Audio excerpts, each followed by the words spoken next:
4장 천간의 생극재화 지지의 형.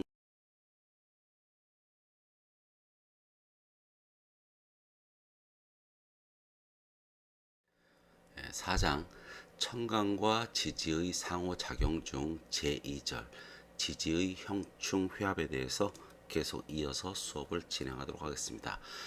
오늘 다뤄볼 항목은요, 지지의 형, 지지의 충, 지지의 파와 해에 대해서 설명을 드리도록 하죠. 그 사망 지지의 형입니다. 이 우선 그 수업을 진행하기 전에 그 형의 종류, 이 부분을 먼저 암기하고 수업을 진행하도록 하겠습니다. 첫 번째는 그 인사신 사명입니다. 암기는 인사신 사명 이렇게 외우시고요.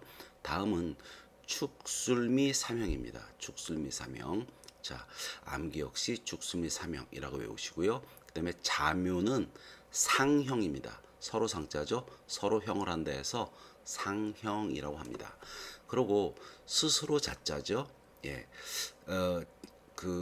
이 자형은요, 자기와 똑같은 글자가 만났을 때 서로 형이 된다는 뜻입니다. 자, 그래서 암기는요, 진, 오, 유, 해 이렇게 한 글자씩 외우고요. 자형 이렇게 외우시면 됩니다. 자, 한번 암기해 볼까요? 인사신 삼형, 세 개가 연결되어 있기 때문에 삼형이고요. 자, 축술미 삼형, 자묘 상형, 서로 상자입니다. 그 다음에 스스로 자자인 진오유해 자형입니다. 자, 암기하셨나요? 자, 이렇게 암기를 하시고요. 이제 수업을 해볼게요. 우선 그 형에서 알아야 될 점은요, 형의 의미나 뜻 이런 것은 이제 조금 있다가 설명하기로 하고요. 형을 하는 방향인데요. 인이 사를 형하는 겁니다. 사가 인을 형하지 않아요. 그 다음에 이 사가 신을 형하고요. 그 다음에 신이 인을 형합니다. 그래서 인사신사명입니다.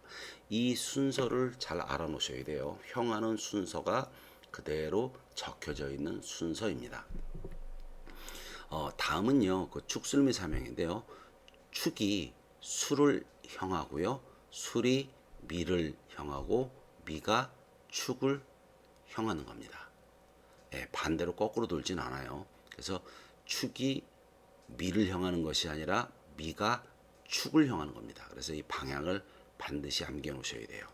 자, 자묘는요, 서로 형을 합니다. 그래서 자가 묘를 형하기도 하고 묘가 자를 형하기도 합니다. 그래서 위에 서로 상자를 써서 상형이라는 이렇게 표현을 썼죠. 자, 그 다음에요, 진은 같은 진을 만날 때, 그러니까 진이 또 하나의 진을 봤을 때에서 진진 자형입니다. 그리고 오오 자형이고요, 유유 자형이고, 그 다음에 해해가 자형입니다. 그래서 한 글자씩 암기하시면 되죠. 진, 오, 유, 해, 자형입니다. 반드시 이 순서를 암기하셔야 돼요. 많은 그 역술인들이 현엄 역술인들도 그렇습니다. 예를 들어서 인사가 있으면 그냥 인사형이 있네 그냥 이렇게만 말을 해요. 그리고 그것이 어떻게 작용을 하는지, 또 사가 인을 형하는지 인이 사를 형하는지 크게 구분하지 않고 쓰시기 때문에 이 형을 제대로 적용을 잘 못하시는 분들이 의외로 많습니다. 그래서 반드시 지금 순서대로 인이 사를 형하고 사가 신을 형하고 신이 인을 형하는 겁니다. 그래서 인사신 사명이고요. 축술미는 반시계 방향으로 돌게 되겠죠. 축이 수를 형하고 술이 미를, 미가 축을 형하는 겁니다. 자, 그리고 자묘는요, 서로 형을 해요. 서로 자가 묘를 형할 때도 있고 묘가 자를 형할 때도 있습니다. 그래서 이 부분은 실전에서 묘가 자를 형하는지 자가 묘를 형하는지 이 부분은 잘 그 파악을 하셔야 돼요. 이 부분은요. 그래서 이 부분은 서로 무조건 들어있다고 자묘가 서로 형을 하는 것이 아니라 때로는 자가 묘를 형할 때가 있고요. 또 반대로 묘가 자를 형할 때가 있어요. 그래서 이것은 조금 그 잘 파악하셔야 될 부분에 해당이 됩니다. 그 다음에 이제 그 자형은 어렵지 않죠. 예, 진이 진을, 그 다음에 그 오가 오를, 유가 유를, 해가 해를. 이 자형은요. 예를 들어서 진이 또 진을 만났어요. 이렇게 되면 서로 상형처럼 서로형을 해버립니다. 그래서 예를 들어서 연에도 진이 있고 월에도 진이 있다면 연도 월을 형하고요, 월도 연을 형하는 겁니다. 그래서 이 순서를 반드시 암기를 해 놓으셔야 돼요. 자, 두 번째로 형의 의미에 대해서 이제 살펴보도록 하죠. 이 형이라는 글자 자체가 그 형벌 형자죠. 그래서 이 의미는 단어 그대로 형벌을 집행하거나 형벌을 당하는 것을 뜻합니다. 그래서 강력한 제재를 의미한다라고 적어놨는데요. 이 부분에 대해서는 제재에 대해서는 조금 있다가 다시 다른 의미로 설명을 드리도록 하죠. 자, 형의 작용력에서 그 특히 주의를 기울여야 할 점이 있는데요. 이 형의 그 작용력은 어떤 게 있냐면요. 회합을 파하거나 또 투간된 천간의 통근지의 변화를 초래하는 것. 예, 그래서 이렇게 형이 발생이 되면요, 형은 사주 전체의 세력에 어떤 영향을 주고 또 판도의 변화를 줄 소지가 되게 큽니다. 매우 커요. 그렇기 때문에 이 형에 대해서 이해를 잘 하셔야 되는데요. 자, 이 형에 대해서 지금 그 의미를 우선 여기까지 끊어서 이제 설명을 해보죠. 의미를 방금 전에 뭐라고 했냐면 형벌이라고 그랬어요. 그래서 이 역술인들이 그 실제로 형을 쓰는 것을 이렇게 보게 되면요, 형이 사주에 들어 있으면 수술했네, 뭐 아니면 수술하겠네, 누구랑 싸우겠네, 교통사고 조심하세요, 이런 식으로 다치거나 아니면은 뭐 칼을 대거나 아니면 누군가와 소송이 붙거나 이렇게 좀 안 좋은 것으로 무조건 통변을 거의 합니다. 그래서 이 형을 그냥 무조건 그 이 뭐 형벌, 뭐 다치다 이런 의미로만 적용하시는 분들이 많은데, 실제로 그런 일이 나타나기도 하지만 꼭 형이 있다고 해서 그런 일이 나타나는 것은 아닙니다. 그리고 단순히 형이라는 것이 한자 자체에서 형벌 형자가 이렇게 쓰였다고 해서 꼭 그렇게 다친다, 무슨 뭐 그 싸우다 아니면 소송이 걸리다, 뭐 몸에 칼을 대다 이런 식의 단식 판단하는 것은 조금 이상합니다. 그 부분에 대해서는 다음 페이지에서 추가로 조금 더 설명을 드리도록 할게요. 그래서 여러분들이 이 형이라는 글자를 단순히 다치다, 수술하다, 싸우다 이런 식으로만 그 이해하시면 안 되고요. 반드시 주의를 기울여야 할 점은 하고 여기 강조를 해놨습니다. 회합을 깨요. 회합을 깨요. 이게 무슨 말이냐면요. 예를 들어서 그 인이 인오술 해갖고 이 오를 만나고 있어요. 인오 합이 되어 있습니다. 그럴 때 이 신이 오게 되면요, 신이 인을 형하죠. 이것은 이제 조금 이따 배울 충도 되거든요. 이게 형도 되고 충도 돼요.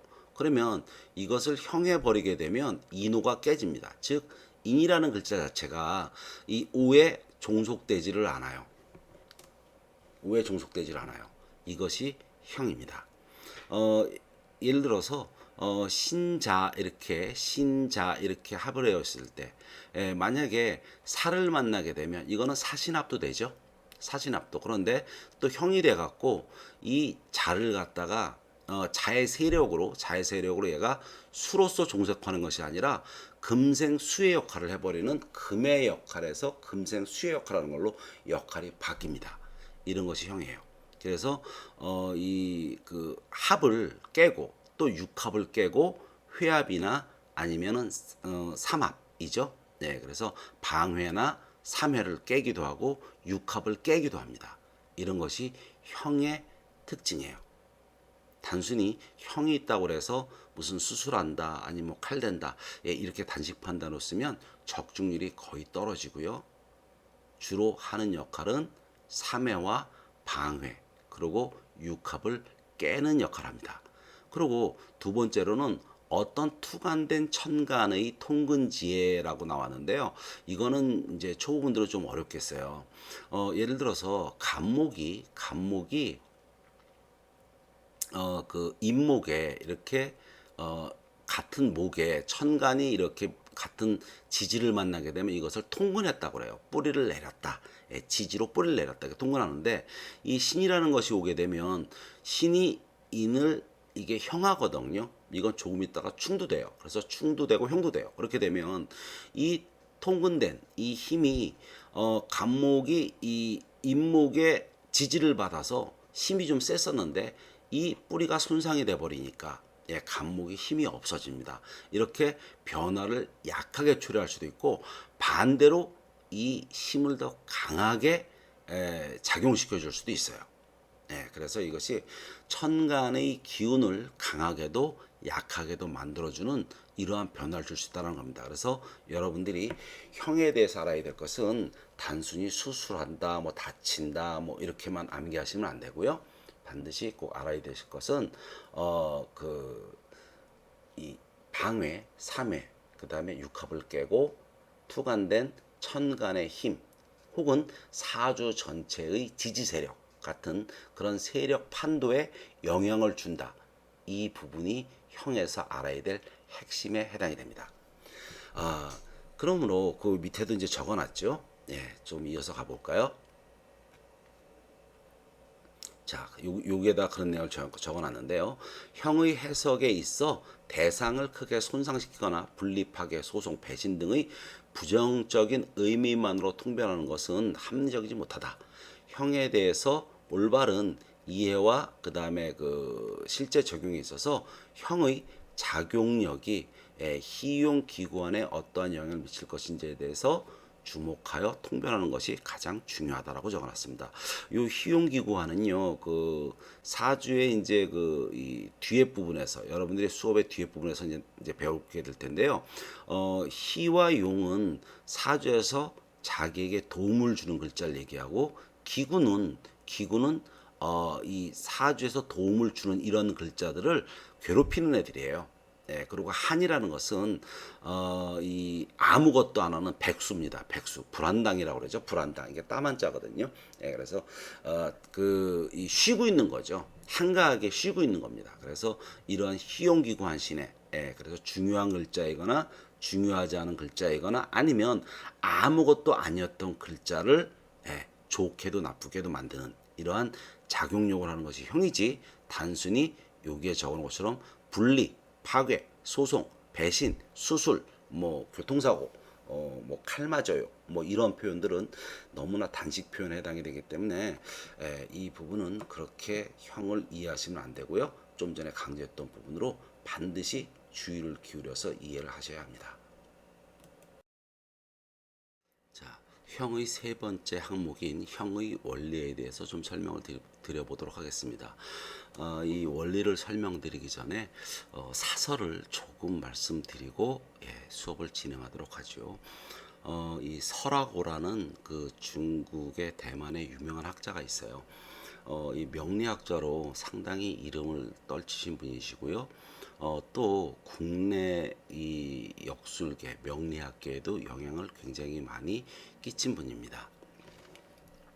여러분들이 이제 이 공부가 좀 깊어지고 중급 이상 넘어가게 되시면요, 당연히 고전을 읽게 돼 있어요.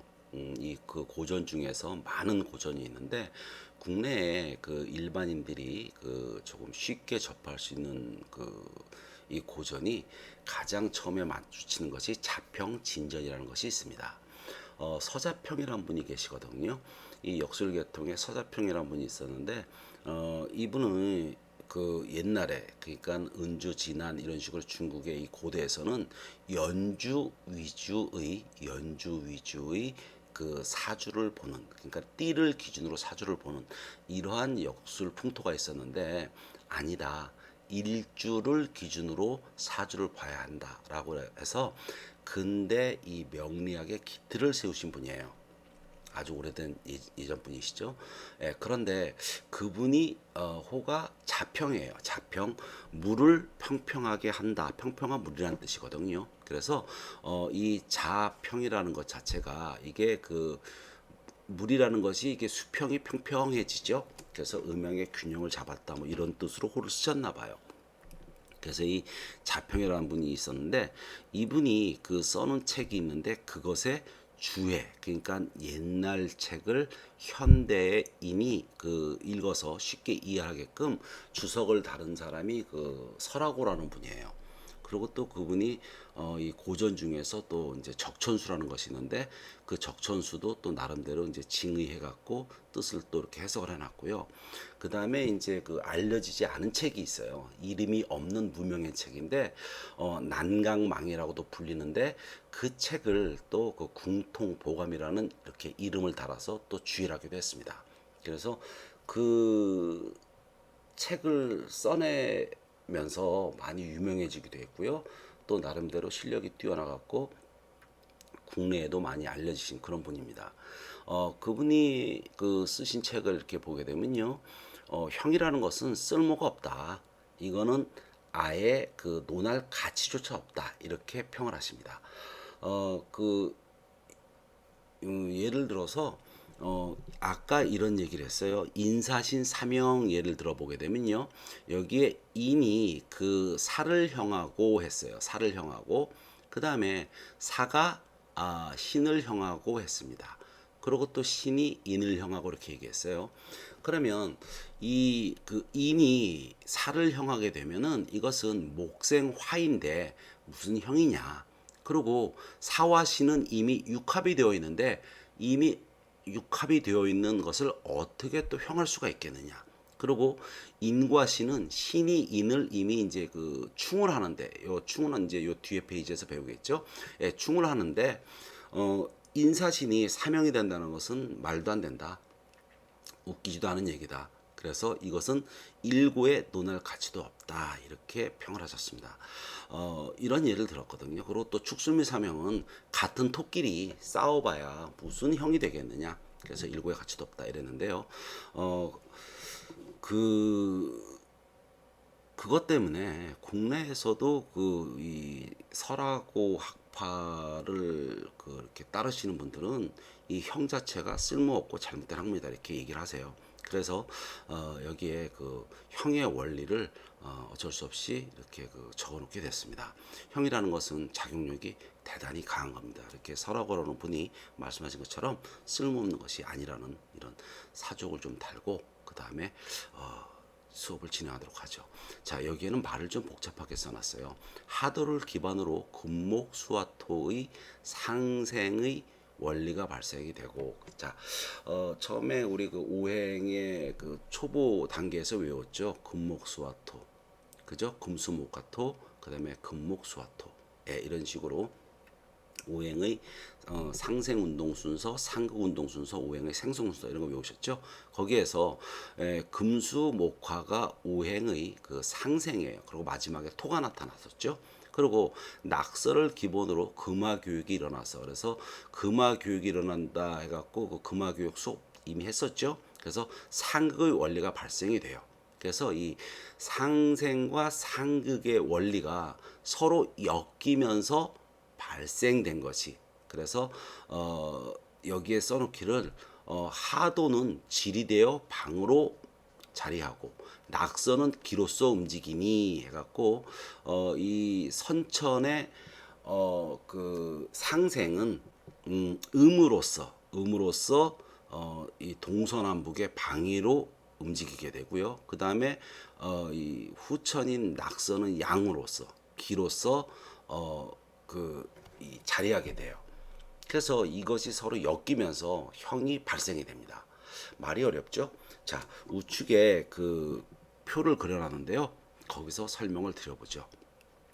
자, 우선 이 낙서가 이제 그 삼합이죠.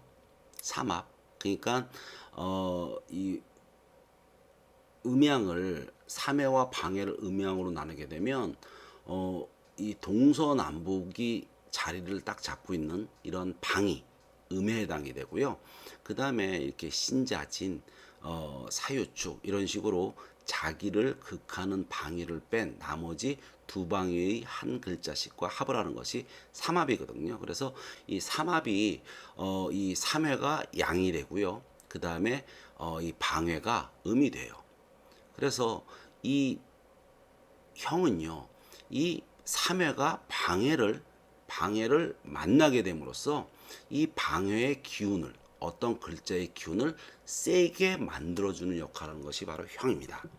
자, 그래서 위에 보게 되면요, 금목수화라는 이러한 그 오행의 상극 운동 순서를 적어놨고요. 그 다음에 아래는 금수목화라는 오행의 상생 운동 순서를 적어놨어요. 그리고 이 뒤에 이제 토가 들어오게 되면 오행이 상생 운동, 상극 운동 이렇게 발생이 되죠. 그래서 초보 때 여러분에게 그 기초반 그 앞부분에서 오행의 상생 운동 순서, 금수 목화토, 이렇게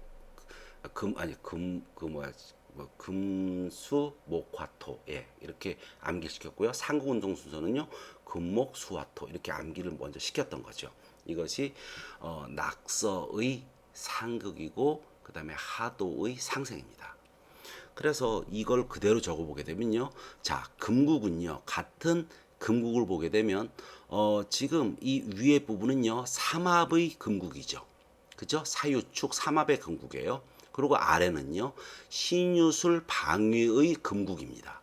전부 이런 식으로 되어 있어요. 위에는 해묘미 삼합의 목국이고요. 아래는요, 해자축, 그 다음에 수국이 형성이 되는 겁니다. 그래서 처음에 같은 금끼를 만났지만 여기선 금과 수가 만난 거죠. 그리고 요번에는 금목수화토에서 신자진 수국이 방위의 목국을 만난 겁니다. 임묘진. 그리고 또 위에 인호술 화국이 같은 화를 만나게 돼요. 같은 화를요. 여기에서 금과 금은 같고 그 다음에 화와 화는 같은데 이 목과 수가 만나고 수와 목이 만나는 것은 상생상극, 금화 교육이 일어나죠. 그래서 그 위치가 한번 교구하기 때문에 이러한 결과가 나오게 됩니다. 자, 이런 말은 조금 어렵죠. 그래서 요 말은 그 지금 방금 했던 말은 그 중급 이상 분들이 알아들었으면 좋고요. 초급분들은 그 말을 이해 못했으면 여기서부터 이해하시면 돼요. 자, 그래서 위에 그 써놓은 거를 그대로 적용을 시켜볼게요. 여기에 보게 되면요, 우선 사가 아래로 사유축의 사가 신유술의 신을 만나요. 그래서 사가 신을 형하는 겁니다. 인사신 사명에서 사가 신을 형하는 거예요. 그리고 쭉 뒤로 가 보게 되면요, 여기에서 인이 또 사를 형하죠. 그렇죠? 그래서 인이 사를 형하고 두 번째로는 사가 인을 형했습니다. 그 다음에요, 신자진 수국에서 보게 되면 신이 인을 형해요. 그래서 여기에 보게 되면 인사신 사명이 형성이 되는 겁니다. 인이 사를 형했죠. 그렇죠? 그 다음에 이 사가 쭉 와서 어떻게 돼요? 사가 신을 형했어요. 이 신은요, 쭉 가서 신이 인을 형했습니다. 그렇죠? 그 다음에 이 인은요, 다시 이쪽으로 와서 사를 형하죠. 그래서 아까 그 전전 페이지에서 형을 하는 순서를 반드시 기억을 하셔야 됩니다 했는데, 인이 사를 형하지 인이 신을 형하지는 않습니다. 인이 신을 형하지는 않아요. 인은 반드시 사만형이에요. 아시겠죠? 이것이 형의 순서이고 형의 원리입니다. 똑같은 맥락으로요, 축술미를 살펴보죠. 축은 그 위에 쪽은 삼합이고 아래쪽은 방합이라고 그랬죠. 그래서 축이 수를 형해요. 그러면 위에 또 수를 찾아가야 되니까 술이 어디에 있나요? 술이 인호술에 또 있겠죠. 그러면 술을 쭉 가보게 되면 술이 어떻게 됩니까? 또 미를 형해요. 그렇죠? 그 다음에 미는요, 해묘미에 들어있겠죠. 그럼 이 해묘미에 미가 또 축을 형합니다. 이 축은 또 어디 있어요? 처음에 사유축의 축에 있죠. 그래서 축이 수를, 술이 미를, 미가 축을 형하게 됩니다. 그래서 이 형하는 순서가 반드시 여러분들은 틀리시면 안 돼요. 이 원리를 모르기 때문에 그냥 축술 이렇게 이제 그 사주에 들어있게 되면요, 축술형이 있네, 그냥 이래 버려요. 그러면 축이 술을 형하는지 술이 축을 형하는지, 예, 그것을 구분 없이 그냥 형이 들어있네 해서 끝입니다. 그러다가 보니까 실전 적용해서 뭐 형이 있기 때문에 뭐 성깔이 좀 있겠네, 또 단호한 기질이 있겠네, 예, 형벌하는 기질이니까요. 예, 그런 기질이 있겠네. 뭐 아니면 사주에 뭐 축이 있는데 그 예를 들어서 운에서 술을 만났어요. 그러면 뭐 형을 당해서 뭐 안 좋은 일이 발생이 되겠네. 그냥 이러한 식의 단식통면 썼다는 얘기죠. 그런데 수업이 좀 깊어지고 여러분들이 실력이 늘게 되면요, 이 형하는 순서, 위치에 따라서 이 형의 작용력이 어떤 글자가 어떤 글자를 형해 줌으로써 그 글자가 변화를 일으켰다라는 이러한 정확한 통변을 할 수 있게 됩니다. 자, 나머지 것도 똑같죠. 이 자묘는 사명이었어요. 자묘는 삼형이었죠. 그래서 자묘를 찾아보게 되면요, 위에 자는 어디에 있나요? 신자진의 자가 있겠죠. 그렇죠. 그래서 이 자는 그 인묘진의 묘를 형하게 돼 있어요. 그리고 또 이 묘는 어디에 있나요? 위에 해묘묘에 있게 되죠. 그렇죠? 해묘묘에 있게 되니까 이것도 역시 자를 형해요. 그래서 자가 묘를 형하기도 하고 묘가 자를 형하기도 하죠. 그런데 자가 묘를 형하는 건 어떻게 돼 있어요? 수생목으로 이 목의 기질을 강화시켰을 때예요. 반대로요, 묘가 자를 형할 때는요, 이 수생목이 아니라 이 상화죠. 목이 수를 만나는 것은, 수가 목을 만나면 상생이라고 하는데, 묘가 수를 만나는 것은 상화라고 그래요. 서로 화합했다 해서 이 화합할 화자를 써서 상화라고 합니다. 상화를 시키게 되면 요번에는 자가 이 형을 받은 거예요. 틀리죠? 자, 그리고 아까 그 진호유해의 자형이 있었죠. 진호유해의 자형. 그러면요, 진은 위에 삼합에는 어디 들어있나요? 신자진에 들어있죠.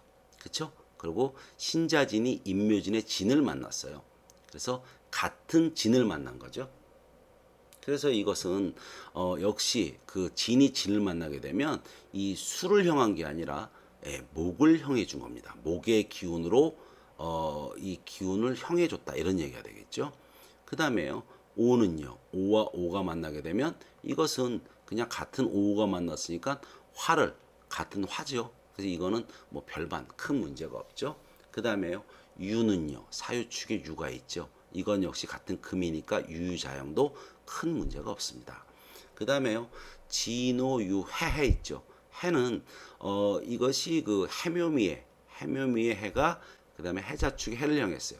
역시 같은 수니까 문제가 없습니다. 한 가지, 여기에서 진만 신자진의 진이 인묘진의 진을 향했다. 그래서 이 진이 목의 기운이 강해졌다, 이런 얘기예요. 목의 기운이. 그래서 이것이 기가, 여기에 그 삼합은 기죠. 그 다음에 아래는 질이죠. 음양으로 나누면요. 그래서 기가 질을 강화시키는 것이 바로 형입니다. 이것이 형의 원리예요. 그래서 이 내용이 보다 명확하게 써 있는 것이 이 좌측 내용입니다. 근데 초보분들이 읽어보면 도대체 무슨 소리야, 이렇게 좀 이해를 못 하시겠죠? 그래서 지금 설명한 내용이, 근데 이 좌측에 있는 이 설명이요, 지금 설명한 내용이 그 함축적으로 잘 설명이 된 그런 내용에 해당이 됩니다. 자, 여러분들은요, 형의 원리를 지금 제가 설명드렸어요. 그렇기 때문에 뭐 일고의 가치가 없다. 예, 일고의 가치가 아니라 만고의 가치가 있고요. 예, 만고의 가치가 있고, 또 그 형하는 순서라든지, 그 다음에 형하는 원리, 그 다음에 그 형의 작용력, 이런 부분에 대해서 조금 더 심도 있게 쓰셔야 돼요. 그리고 그 앞에 페이지를 여러분이 다시 이 뒤로 가셔서 살펴보시게 되면, 뭐 인사신 사명은 뭐 무은지영, 뭐 이런 얘기가 있어요. 무은지영, 은혜를 모른다라는 뜻이죠. 무은지영, 은혜를 모른다라는 뜻이죠. 은혜를 모른다. 그것이 이제 이렇게 붙어 있는 내용인데요. 인사진 사명은 뭐 무운지형이고 그다음에 축수 및 사명은 물의지형이고 그다음에 자면은 지세지형이고 그다음에 자면은 물의지형이고 자형은 스스로 자기를 괴롭힌다. 이제 이런 뜻인데요. 인사진 사명 같은 경우는 이런 거거든요. 왜 무례하냐? 은혜를 모르느냐? 이것이 목생화죠. 그쵸? 그 다음에요. 이 화는 그 사는 신을 형해요. 그쵸? 신을. 예. 인이 사를 형하고 사가 신을 형합니다. 그죠? 예. 사가 신을 형해요. 그러면 이 사는 어디 있나요? 아, 여기 있군요. 예, 사가 신을 형해요. 이렇게 되면 이것은 사중에 경금이 들어있기 때문에 이 경금의 뿌리 자체, 경금 신 중에는 본기가 경금이고 사 중에는 중기가 경금이죠. 예, 같은 금이 들어있기 때문에 이렇게 그 금이 들어있기 때문에 기질이 같은데 여기에서 목생화가 되고 여기에서 같은 금이 들어있고 또 그 다음에 이 그 신은 그 인을 형할 때 인을 형할 때 이거는 이제 그 싸우는 형태밖에는 들어있지는 않죠. 예, 그렇게 그 앞에 부분만 설명하게 되면 이런 식으로 그 서로 목생을 해주거나 혹은 사신합을 하는데 이것이 왜 형이 되느냐? 예, 이래서 은혜를 모른다 해서 무은지형이라고 하고요. 축술미는 지세지형이라고 그래요. 같은 토끼리 싸워서 싸워봐야 계속 토만 나오니까 결국은 힘 있는 애들끼리 싸워서 더욱더 힘이 강해지는 자기의 힘만을 과시하기 때문에 자기의 세력을 믿고 싸운다. 그래서 지세지형이라고 하고요. 그 다음에 그 이 자묘형은 이게 수생목이죠. 자묘형은 수생목이에요.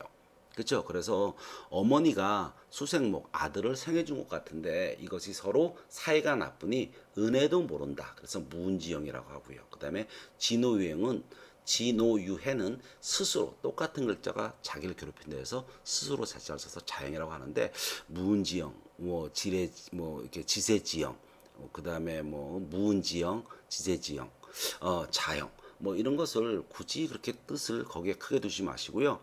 조금 전에 설명드렸던 이 원리에 더 관심을 갖는 것이 상당히 중요합니다. 자, 사항 지지의 충입니다. 예, 여기에 그 충자를 그 이렇게 빌 충자도 썼고요. 그 다음에 여기 충돌할 충자도 썼는데요. 예, 충돌해서 서로 싸우게 되면 비어버린다 해서 두 글자를 혼용해서 역술에서는 쓰는 것 같습니다. 그래서 충돌한다의 의미와 그 다음에 비어버렸다 뭐 이런 의미 두 가지가 다 있죠.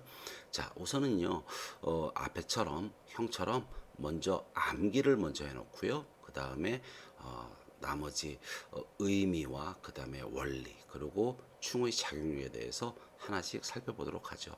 충은 6개가 있어요. 12글자 지지 12개가 2개씩 서로 충이 일어나기 때문에 결국 6쌍이 되죠. 그래서 육충이라고 합니다. 육충.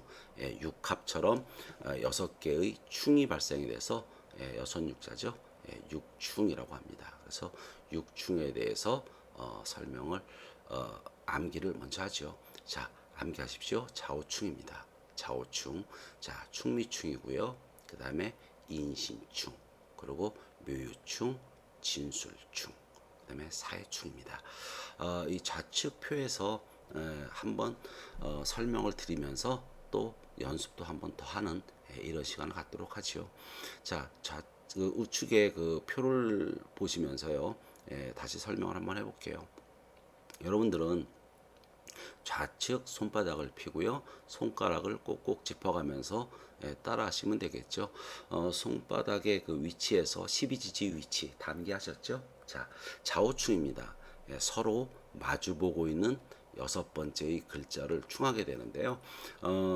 번호를 붙여볼까요? 1번, 2번, 3번, 그리고 여기가 4번, 또 5번, 6번. 그리고 또 5에서도 1번, 2번, 3번, 4번, 5번, 6번. 그러니까 딱 서로 자기를 기점으로 6개가 끝나고 7번째. 그러니까 마주보는 방위를 정확하게 마주보고 있는 방위를 충하는 거예요. 자, 충미충도 똑같은 원리겠죠. 그리고 인신충도 같습니다.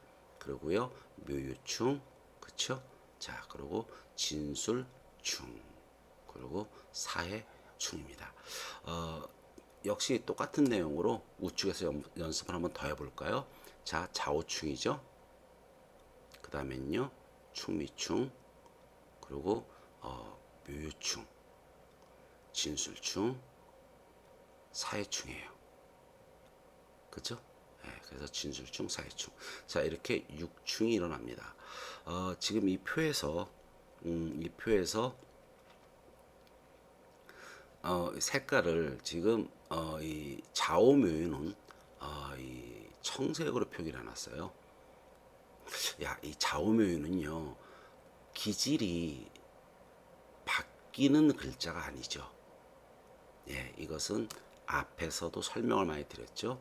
지장간의 자는 똑같은 임계, 중기와 봉기가 다 수만 들어있고 또 묘도, 갑을만 들어있고 그래서 이런 글자들은 바뀌지가 않죠. 그래서 이 좌우묘유의 충들은요, 이 좌우묘유의 충은 음의 충이에요. 절대 바뀌지 않는, 음은 바뀌지 않고 양은 바뀌는 거죠. 그래서 음의 충입니다.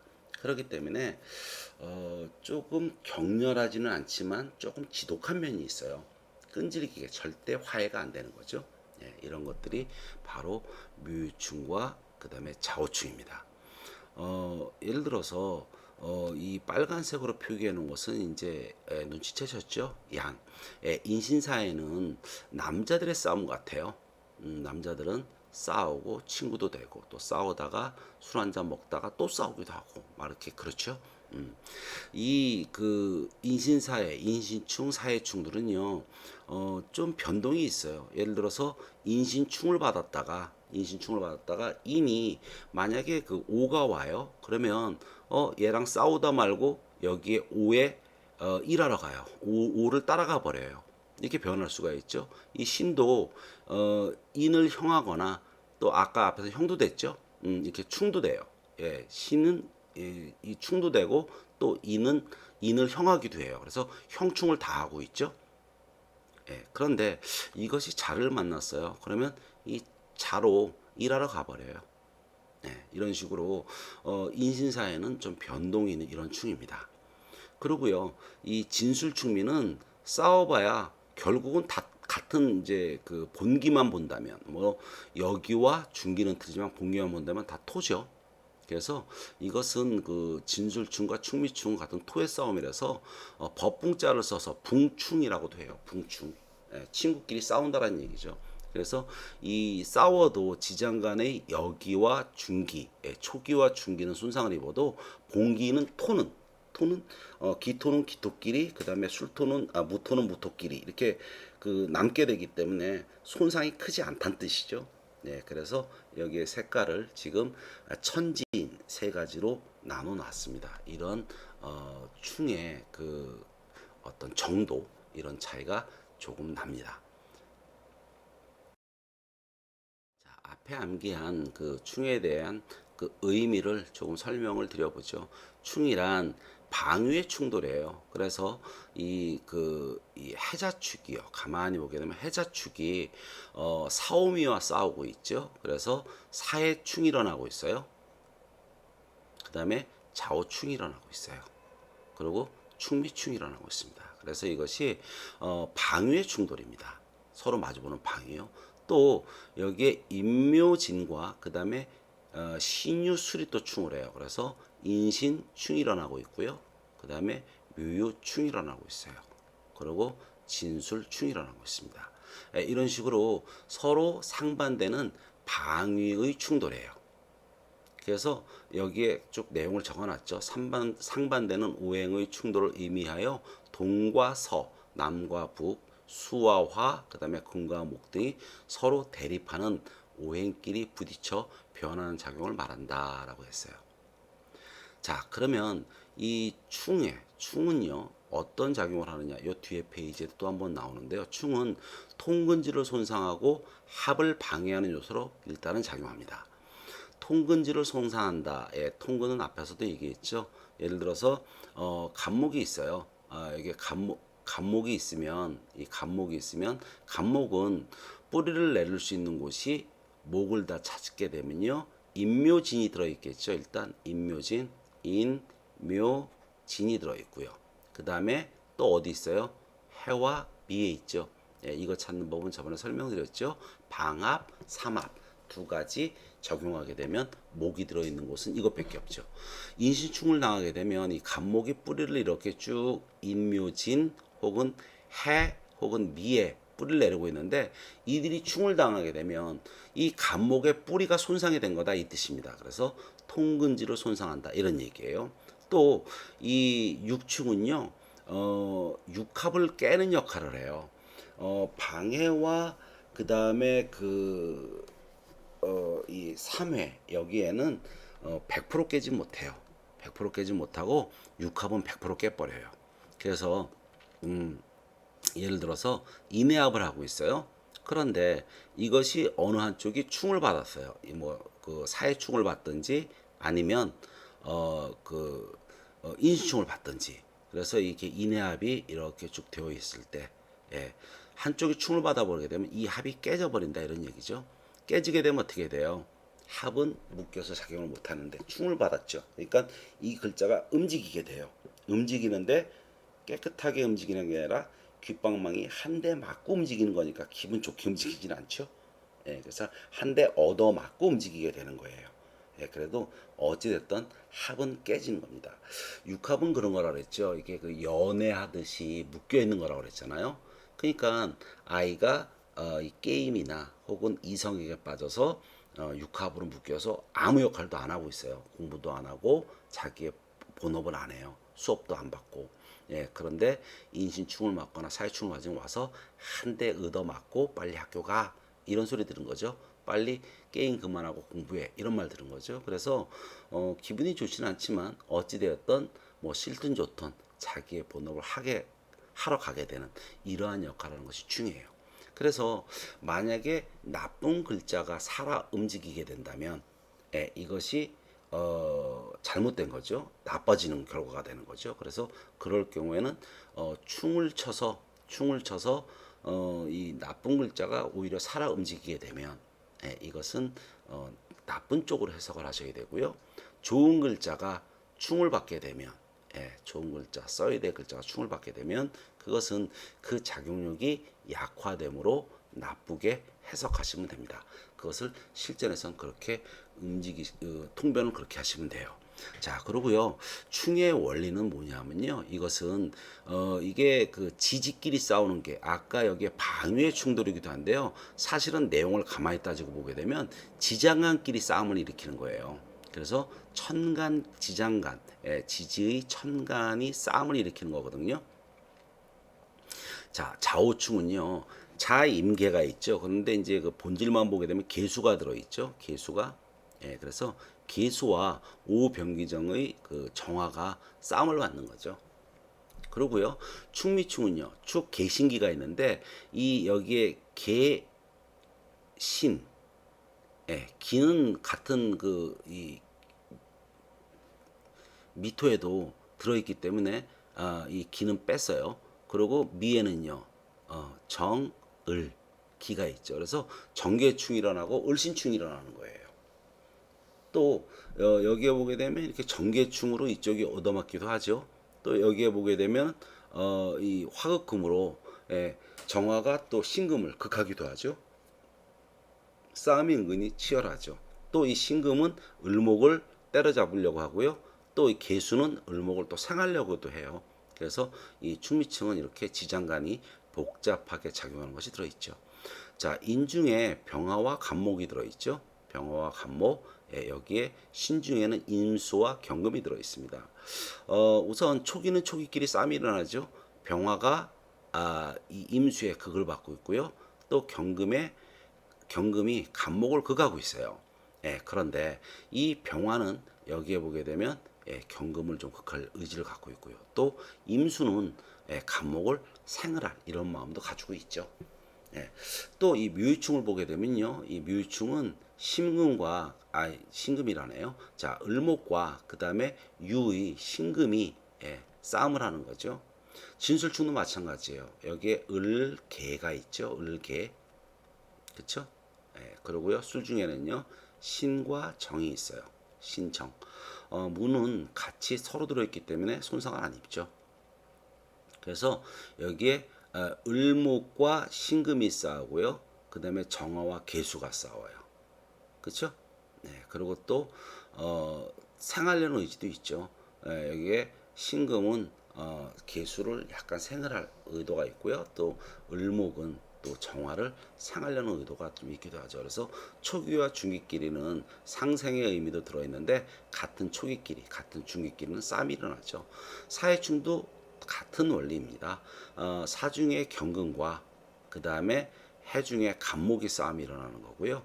해중의 임수와 그 다음에 사중의 병화가 싸움이 일어나는 거예요. 이렇게 지장간끼리 싸움이 일어나는 겁니다. 그래서 이 위에 보게 되면 통근지에 손상을 하고 이런 얘기를 했어요. 통근지에 손상을 하고. 그러니까 이 통근지라는 것은 뭡니까? 아까 만약에 간목이 있다면 간목이 뿌리를 내릴 수 있는 것은 같은 목을 만나야 되는 거거든요. 목, 목, 목.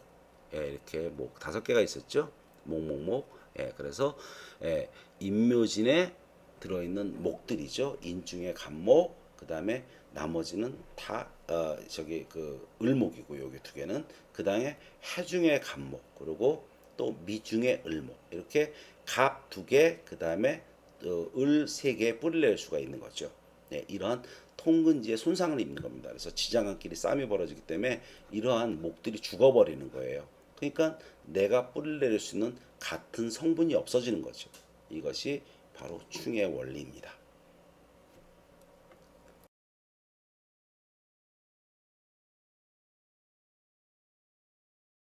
자, 4번. 충의 그 작용력인데요. 앞에서 설명이 많이 나왔죠. 방가로 1번을 읽어보죠. 합이 결합하여 다른 오행을 생산하고 또는 강력한 집단이나 세력을 구성하는 것이라면 이것이 회합이죠. 자, 충은 고요하게 머문 것을 움직이게 하며 또 집합했던 것을 해산하거나 분리를 시켜 변화를 일으키는 작용을 한다. 그러니까 회합을 깨는 역할을 해요.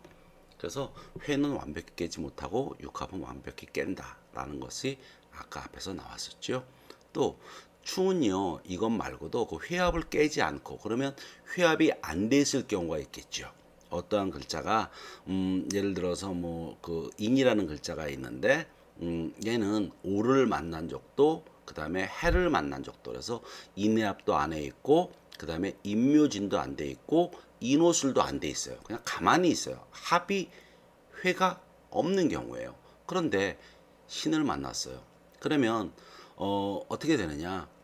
또 천간에 갑도 없어요. 그러면 통근지의 손상 해당 없죠?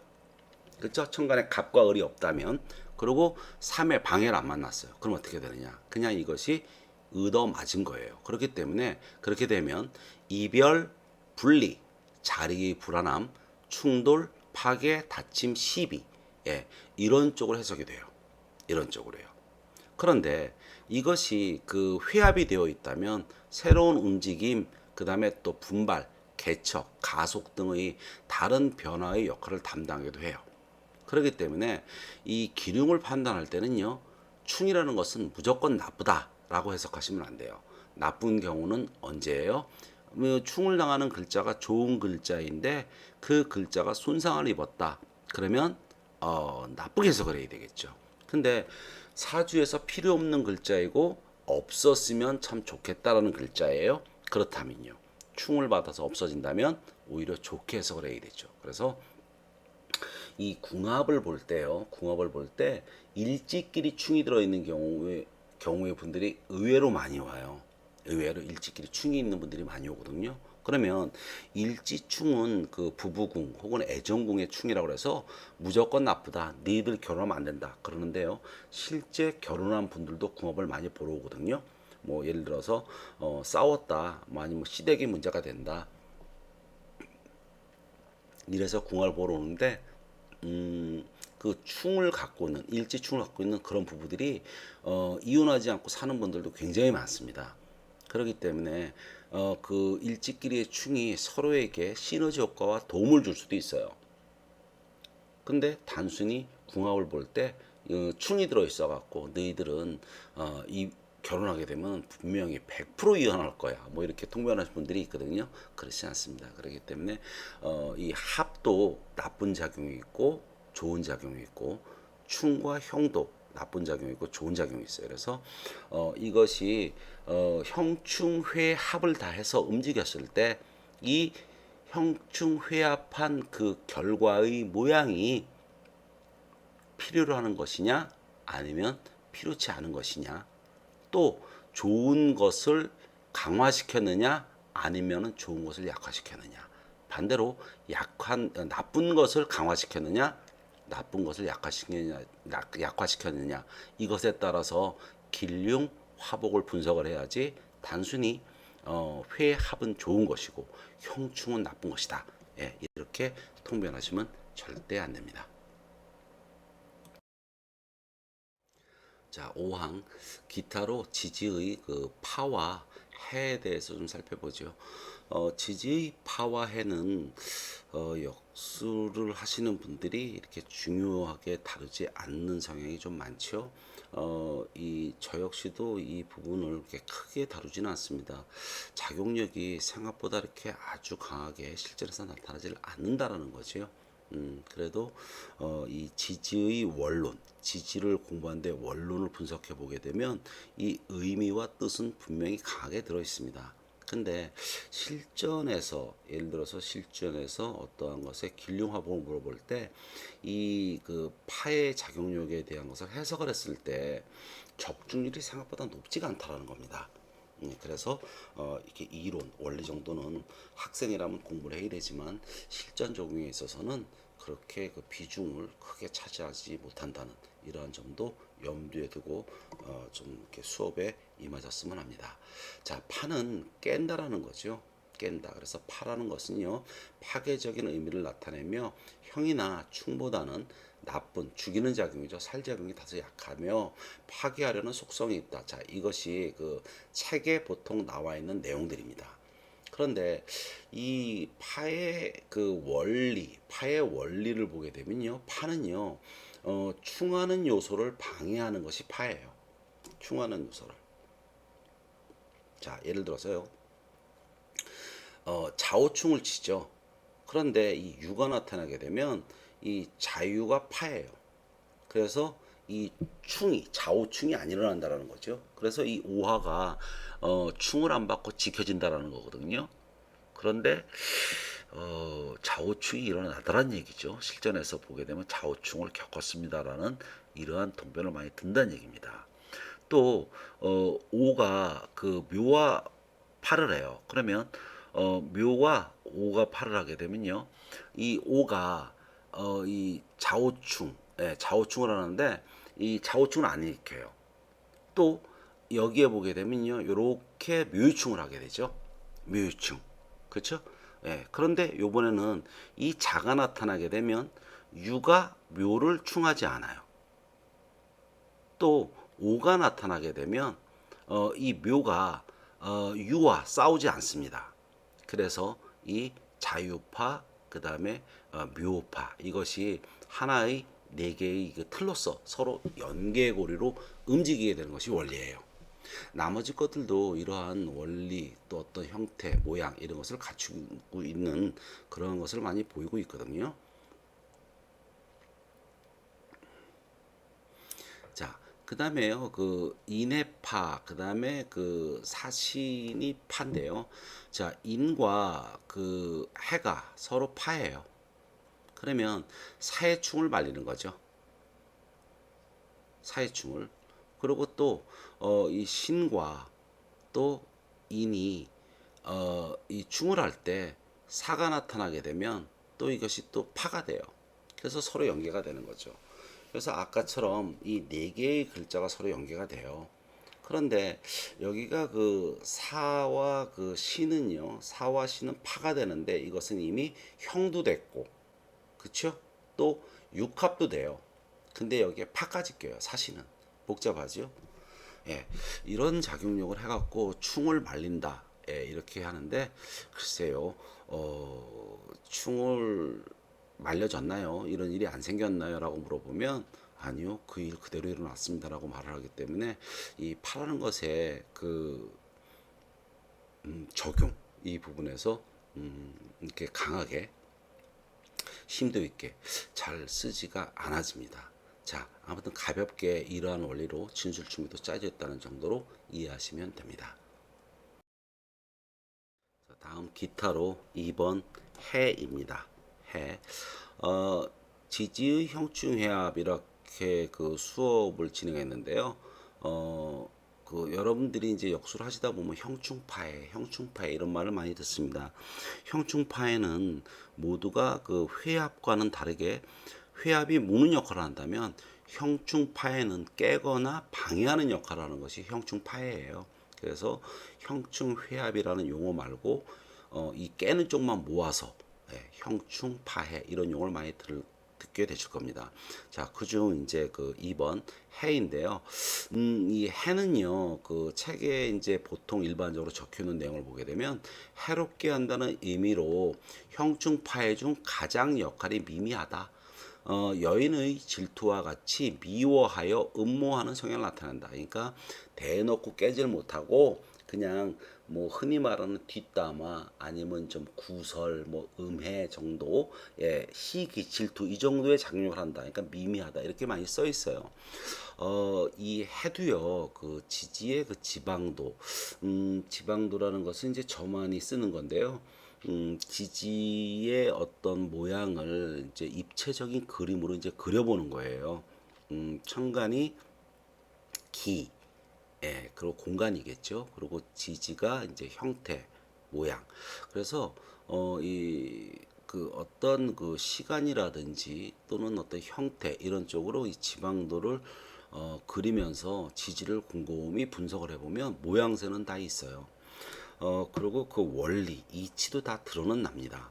그런데 실전 작용에서 이러한 일이 나타났습니까? 하고 파와 해에 대한 작용력이 나타났나요를 질문하게 되면 글쎄요라는 소리를 많이 듣기 때문에 이것이 실전 적용에서는 그다지 많이 쓰이거나 비중 있고 심도 있게 다뤄지지 않는다는 것 뿐입니다. 그러나 이 좀 깊은 공부를 하시는 분들은 이 원리도 반드시 좀 갖고 있으면 좋죠. 자, 이 해는요, 이 육합을 방해하는 것이 해입니다. 육합을 깨는 것이 해예요. 예를 들어서 자축합을 하게 되고 그다음에 오미합을 하게 되고 이렇게 육합이죠. 이럴 때 자는 미를 만나게 되거나 그다음에 이 축은 그 오를 만나게 되면 서로 육합을 깨는 거예요. 즉 오미합을 할 때 이 축이 나타나서 오를 해하게 되면 오미합이 잘 안 되는 거고요. 그 다음에 또 오미합을 할 때 이 자가 나타나게 되면 미를 또 해하게 돼서 그 오미합을 깨는 거예요. 또 반대로 이 자축합을 한다면 이렇게 자축합을 한다면 오가 나타나서 축을 해야 하는 거죠. 또 반대로 미가 나타나서 축을 해야 하는 거예요. 그래서 이렇게 서로 네 개가 이렇게 그 육합을 깨는 역할을 하는 이런 작용력들이 바로 해입니다. 그 다음에 이제 그 육합이 사신합이 이렇게 있죠. 사신합. 그리고 또 인해합이 있습니다. 인해합. 자, 이것도요. 서로 이렇게 마주치게 되면 인과 사가 만나거나 그 다음에 신과 해가 만나게 되면 서로 육합을 방해한다는 거예요. 즉 사신합을 한다고 쳐요. 사신합을 이렇게 한다고 쳤을 때 이 인이 나타나서 사를 형하게 되면 사신합을 못 한다 이런 얘기죠. 근데 인이 나타나면 어떻게 돼요? 이것 말고도 이것이 형충을 먼저 당해버리죠. 형충을. 그렇죠? 형충을 먼저 당해버리니까 살을 해야 할 시간이 없어요. 왜냐하면 해는 약하게 작용하고 형충은 기운이 굉장히 빠르게 작용하거든요. 그러니까 음해를 하기 전에 야 사야 이 신하고 서로 사귀지 마 이렇게 음해를 하기 전에 이미 신이 인을 형하고 충해버려요. 그러니까 사를 이미 해야 할 시간이 거의 없죠. 그러니까 작용력이 잘 안 나타납니다.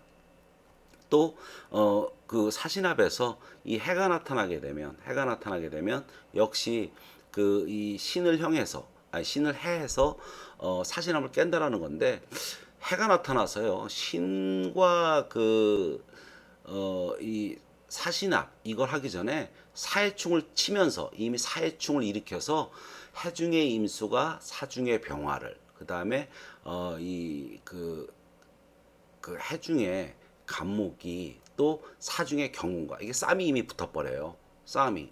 그렇기 때문에 이 해 작용이 그다지 나타나진 않죠. 예, 또 여기에 그 진유화금도 마찬가지입니다. 이 진유화금도 이 진유가 될 때 이 묘가 나타나서 또 진을 형하거나 또 술이 유를 형하거나 이렇게 되면 진유합이 한다고 그 다음에 서로 묘술합이 안 된다 뭐 이런 얘기거든요. 그래서 이렇게 이 파와 해를 적용하기 전에 이미 힘이 훨씬 강한 형충이 먼저 작용들을 많이 해요. 그래서 이 파와 해는 생각보다 그다지 작용력을 크게 나타내지는 못합니다. 그리고 육합 자체도 이 3회나 방해에 비해서 작용력이 많이 좀 떨어지거든요. 그렇기 때문에 육합을 방해한다 그러는 것이 물론 육합 다른 3회와 방해가 없을 때 육합이 되어 있다면 그 작용력이 가장 세겠죠. 그 호랑이 없는 데서는 여우가 왕이니까요. 그 육합도 세게 작용을 하겠죠. 아주 세게. 그럴 때 이 그 해 작용력이 나타나느냐 일부 나타납니다. 그러나 이 어떤 그 파해보다는 충형 이런 작용이 먼저 움직이기 때문에 파와 해는 그다지 크게 뭐 어떤 그 인생을 결정질 만한 그러한 요소로 작용하는 것을 이렇게 왕왕히 보지는 못합니다. 자, 오늘 그 수업했던 그 형충파해, 형충파해에 대해서 이 그 일견표를 좀 만들어 봤는데요. 기왕 만드는 김에 그 회합도 같이 넣어봤어요. 이거는요, 이 표를 보고 이제 그 실전 상담을 할 수는 없습니다. 표를 보면서 실전 상담하기에는 너무나 그 시간이 많이 걸리죠. 찾을 수도 없고요. 그래서 이 부분은요, 이 표라는 것은 아무 의미는 없는데, 이 공부하시는 분들은 이렇게 표를 자축인묘, 진사오묘를 가로 형태로 쭉 이렇게 적어 보시고요. 또 세로 형태로도 쭉 적어 보셔요. 이렇게 적어 놓고 한 번씩 따져 보는 겁니다. 자와 자가 만났을 때는 이게 그 자묘형 안 걸리죠. 자오충 안 걸리죠. 이런 식으로 걸리는 것이 없어요. 그런데 이 자축이 만나게 되면 해가 끼게 되면 방해할 수 있고요. 또 자축은 육합이죠. 그렇죠? 그래서 이것이 그 이쪽에서 이렇게 만나도 육합 방해 역시 똑같이 나오겠죠. 그 다음에 인과 축이 만나게 되면 이제 우합이라는 것은 여러분을 가르쳐 드리진 않았죠. 우합, 모서리 합이라는 게 있는데 이 우합들은 그렇게 작용력들이 거의 있는 것이 아니기 때문에 일단은 건너뛰시고요. 그 다음에 또 이게 인묘진이 만나게 되면 이게 방해의 의미가 들어있죠. 방해의 의미. 진이 끼지 않았으니까 방해가 되지는 않아요. 그렇죠? 이런 식으로 이렇게 표를 이쪽을 기준으로 쭉 만나보고 또 이쪽을 기준으로 쭉 가로 형태로 만나보고 하다 보면 결국은 2번 해보는 거거든요. 2번 이렇게 한 번쯤 다 하면서 그 지지의 그 3회 방회 육합 그리고 형, 충, 파, 해가 어디에 일어나느냐 이것을 한 번씩 꼭 따져보셔요. 초보분들은. 실제로 이것을 이 실전 영업하시는 분들은요, 이 표를 그냥 그려봐 그러면 다 그립니다. 그러니까 머릿속에 이게 다 들어있다는 얘기죠. 근데 굉장히 복잡하고 이걸 어떻게 외워? 이건 외우는 게 아니고요. 그동안 수업 받아서 암기했던 부분을 하나씩 복습해보는 시간을 가져보란 의미입니다. 그래서 시간을 내셔갖고요. 귀찮아하지 마시고 꼭 한번 이러한 식으로 복습을 하시면 반드시 그 자기 것이 조금 더 쉽게 되겠죠.